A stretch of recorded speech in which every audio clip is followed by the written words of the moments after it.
Now, we come to the introduction to chapter 1 of James. In this chapter, after the inscription and salutation, the apostle instructs the saints he writes to how to behave under afflictions and in every state of life, teaches them not to impute their sins to God, but to themselves, directs them in hearing the word, and cautions against self-deception in religion. The inscription and salutations found in James chapter 1 verse 1, in which the author of the epistle is described by his name and office, and the person it is written to, by the tribes of Israel they belong to, and by the condition in which they were scattered about in the world, to whom the apostle wishes all grace. And as they were in an afflicted state, he begins with an exhortation to rejoice in their afflictions, because thereby faith was tried, and that produced patience. And patience, being perfect, is the way to be complete and want nothing. James 1:2. But if any wanted wisdom, how to behave under such exercises, he advises to apply to God for it, from whom it may be expected, since he is the giver of it, and gives it to all, and that liberally, and does not upbraid with the former conduct. James 1:5.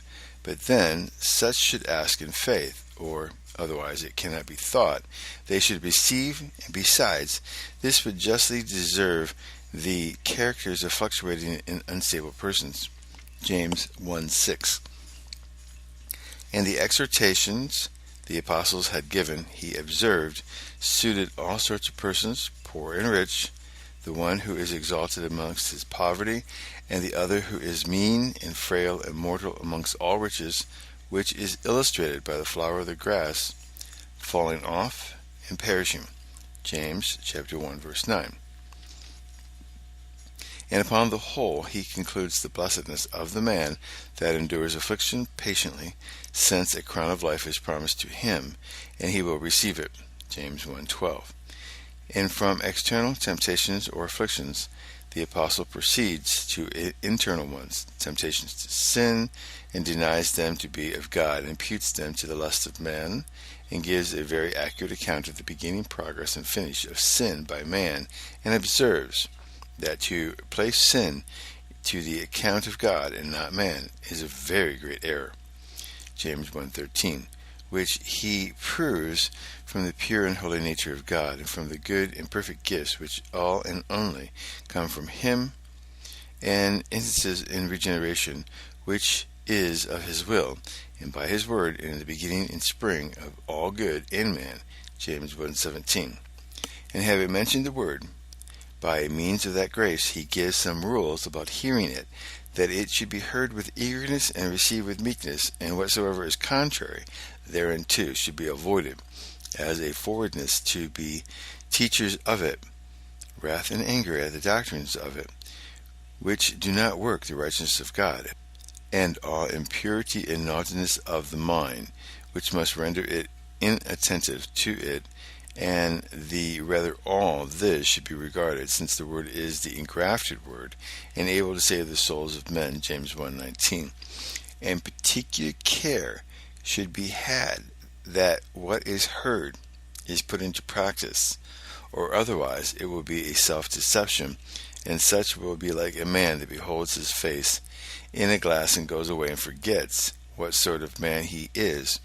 Whereas if a man looks into the grace of the gospel, hears the word attentively, remembers what he hears, and continues in it, he finds many blessed advantages in so doing. James 1:22.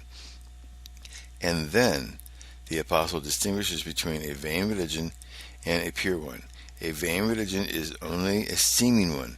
It may be known to be so by a man's not having no guard upon his tongue, wherefore he thinks himself religious.